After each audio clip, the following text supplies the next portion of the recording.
Je donne la parole à la maire du 5e, Madame Nadine Georgel. C'est à vous pour la question de l'arrondissement. Merci, Monsieur le maire. Alors, puisqu'il est question de mobilité, je prendrai quelques instants pour me féliciter au nom de la majorité du 5e arrondissement de l'annonce faite lundi dernier du projet de tramway express pour l'Ouest lyonnais. Loin d'être une mesurette, ce projet budgété à près de 750 millions d'euros est une réponse innovante, pertinente, responsable et adaptée aux besoins des Grands Lyonnais et des habitants du 5e. Je tiens ici à remercier les Grands Lyonnais, les Lyonnais, pour leur participation à la consultation qui a eu lieu en fin d'année dernière, souligner la qualité du travail réalisé par les équipes de Mobilité Citrale et l'implication très forte des élus, qu'ils soient au niveau métropolitain, de la ville de Lyon ou du 5e, qui n'ont pas ménagé leurs efforts pour parvenir à ce projet qui est vraiment une belle œuvre d'intelligence collective. Donc, qu'ils en soient tous remerciés. Pour en venir à la question du conseil d'arrondissement du 5e, elle s'adresse à Monsieur Lugenstrass. Monsieur l'adjoint, à mesure que les différents moyens de déplacement se multiplient dans la ville, quelles mesures sont mises en place pour garantir un partage apaisé de l'espace public? Dans le 5e arrondissement, par exemple, beaucoup de personnes âgées qui se déplacent à pied expriment un sentiment d'insécurité, notamment face aux trottinettes électriques dont l'usage s'est récemment développé. Comment pouvons-nous permettre à toutes et tous de circuler en toute sécurité dans la ville? Je vous remercie. Merci, chère Nadine. Valentin, c'est à vous. Merci beaucoup, Madame la maire, pour cette question. D'abord dire que la politique en matière de mobilité vise bien sûr à créer des conditions favorables et améliorer même la mobilité pour toutes et tous. Et en particulier, vous parlez des personnes âgées et c'est une attention particulière que nous avons. Surtout effectivement sur la marche à pied en proximité, parce que c'est aussi le quotidien de tout un chacun.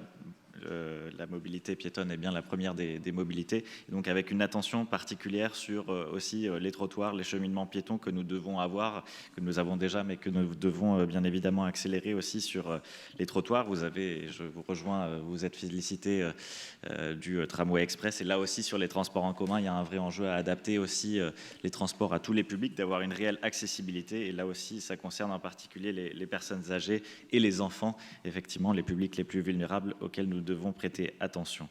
Sur votre question sur en particulier les trottinettes, peut-être d'abord revenir sur la situation objective sur les trottinettes lorsqu'on regarde les données qui nous sont fournies par la police. Aujourd'hui, on est dans une situation où le nombre d'accidents concernant les piétons effectivement assez important dans la ville. C'est pour ça que nous avons mis aussi en place la ville 30. Ça ne concerne pas seulement les piétons, bien sûr, les accidents dans la ville, mais il y a de nombreux accidents malgré tout qui concernent des piétons, particulièrement vulnérables logiquement dans l'espace public, parce que lorsqu'un piéton est heurté, évidemment, cela peut se terminer d'une manière très importante. Ce qu'on voit malgré tout, c'est que sur 10 piétons blessés ou hospitalisés, enfin en tout cas blessés d'une manière importante, il y a un au maximum accidents qui concernent les trottinettes et en l'occurrence 9 qui concernent les voitures. Donc il faut bien revoir aussi que c'est bien ça le sujet en matière de sécurité routière, c'est le danger créé par la voiture sur le sujet. Et pour le coup, la ville 30, en abaissant la vitesse, en réduisant la gravité des accidents et le nombre le nombre d'accidents, pour le coup, va aussi en ce sens. Concernant les trottinettes, on a un plan d'action en 4 étapes, si j'ose dire. On a d'abord l'encadrement qui permet effectivement de réguler la présence des trottinettes dans l'espace public. Ça passe d'abord par un encadrement de la vitesse. En tout cas, les trottinettes en libre service sont même bridées à 20 km/h pour celles qui sont présentes sur Lyon. Les trottinettes qui sont vendues en France sont bridées réglementairement à 25 km/h pour celles qui sont privées. En zone piétonne, et nous avons été une ville précurseur sur le sujet pour le coup, la vitesse sur les trottinettes en libre service que nous contrôlons est baissée en lien avec les opérateurs de trottinettes, là aussi justement pour sécuriser les piétons. Et puis surtout, on a eu ces dernières années, lorsque ces systèmes se sont mis en place, effectivement, un certain chaos dans l'espace public sur le stationnement. Et là, la mise en place qui est en train de s'opérer sur les emplacements permet effectivement de libérer intégralement les trottoirs. Sur le 5e arrondissement, c'est le Vieux-Lyon qui est passé en stationnement obligatoire depuis mars, avec une petite dizaine d'emplacements dédiés aux trottinettes, justement, qui permettent de libérer les cheminements piétons. On a aussi développé dans toute la ville du stationnement mutualisé sur les arceaux vélos que nous déployons d'une manière importante, justement pour aussi, dans l'attente des emplacements dédiés, pouvoir sécuriser les cheminements piétons. Et donc c'est depuis le 2 mai aussi que cette mutualisation dans le 5e arrondissement est effective. Ça fait que maintenant, 60% de la ville a un encadrement du stationnement des trottinettes en libre service, donc on voit que c'est important et on continue les efforts à ce niveau-là.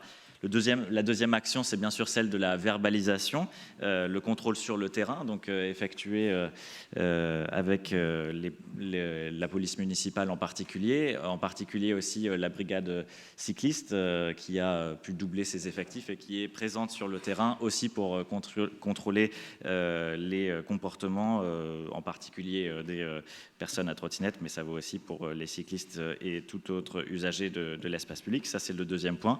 Le troisième point, c'est la formation. C'est essentiel. On travaille, comme l'a dit, et je pense que c'est une parfaite transition avec ce que vient de dire Stéphanie Léger, aussi à la formation justement au code de la route. D'une part, dès le plus jeune âge, parce que c'est ce qui est important, et pour le coup, ce qui vaut pour le vélo vaut aussi pour les trottinettes, parce que le code de la route est bien le même. Il y a aussi des formations qui sont développées par la Maison du vélo qu'on soutient justement à destination des adultes, parce que beaucoup de personnes, effectivement, lorsqu'ils se mettent à vélo ou en trottinette, n'ont pas forcément les connaissances du code de la route. Et puis, c'est un travail aussi avec les opérateurs de trottinettes en libre service, là pour le coup, qui déploient aussi en partenariat avec des écoles de formation en particulier, des formations, des sensibilisations, de la pédagogie, des quiz à destination des personnes qui sont à trottinette, notamment pour rappeler les règles du code de la route et aussi rappeler les règles de non-circulation sur les trottoirs, par exemple. C'est un travail qui doit encore s'accentuer, on est bien d'accord, mais en tout cas, il est fortement engagé. Et puis, le quatrième et dernier point, c'est celui, bien évidemment, des infrastructures. Aujourd'hui, si on a encore des personnes qui, effectivement, sont mises en danger par des trottinettes qui ont une certaine accélération qui, effectivement, fait peur, c'est aussi un enjeu d'améliorer la sécurité par l'infrastructure. Le dégagement de la visibilité dans les carrefours est un point essentiel pour la sécurité, pour le coup, de tout le monde, et ça vaut pas seulement pour les trottinettes, mais aussi pour l'arrivée des voitures en particulier ou des motos. On a aussi les traversées piétonnes qui doivent être sécurisées, là aussi, pas seulement en termes de visibilité, mais pour toutes les personnes. Et puis la place, pour le coup, pour ces modes doux qui doit être faite, ce sont en particulier les aménagements cyclables, notamment les pistes cyclables sécurisées qui permettent effectivement de donner l'impression de sûreté et de confort pour tout un chacun dans l'espace public. C'est la Ville 30, c'est les aménagements qu'on mène, c'est aussi l'adaptation de l'espace public à ces usages-là, c'est aussi par exemple les céder le passage avec les panonceaux M12 qui vont aussi dans ce sens de la sécurité. Donc c'est aussi à travers ces infrastructures-là qu'on arrive à mettre en place effectivement une sécurité avec un enjeu, avec ces infrastructures qui permettent effectivement de conforter la place des modes doux, de faire de la sensibilisation sur le fait de céder le passage aux piétons lorsqu'il y a des passages piétons. Ça, c'est un enjeu aussi de formation et ça fait parfaitement le lien effectivement avec ce que vient de dire Stéphanie Léger. Voilà, je vous remercie.